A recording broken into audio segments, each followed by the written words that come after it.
Hi, my name is Amanda McWilliams, and I'm the principal of Hunter Lake Elementary.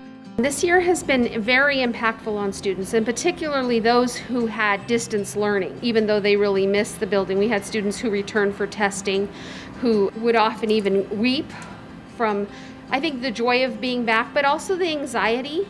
And they struggled sometimes to interact with their peers, but they really wanted to.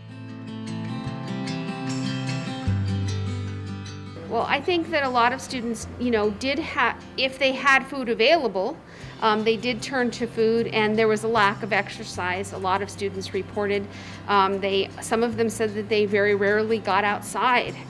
And so their parents were working and they were inside and they were trying to do distance learning. And so a number of students reported that they've even gained in excess of 25 pounds. We had a number of students. And then also students felt lonely and that they missed those intimate play opportunities to get to talk to their peers and interact with them.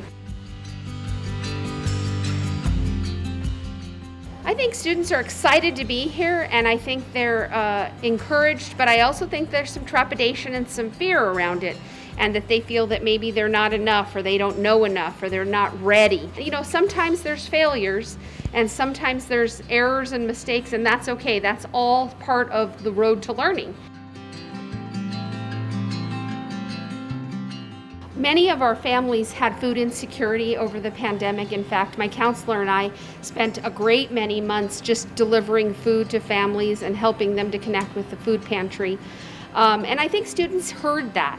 They heard that parents were concerned about being able to pay the rent, about having transportation, about having gas, about having food.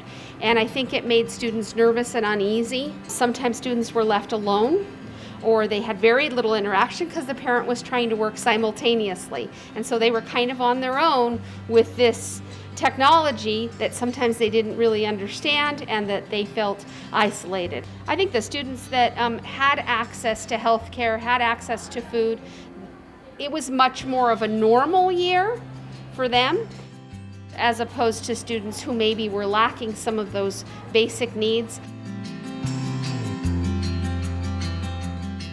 This is a time when schools need to feel the arms of the community wrapped around it. We are not just a place of learning.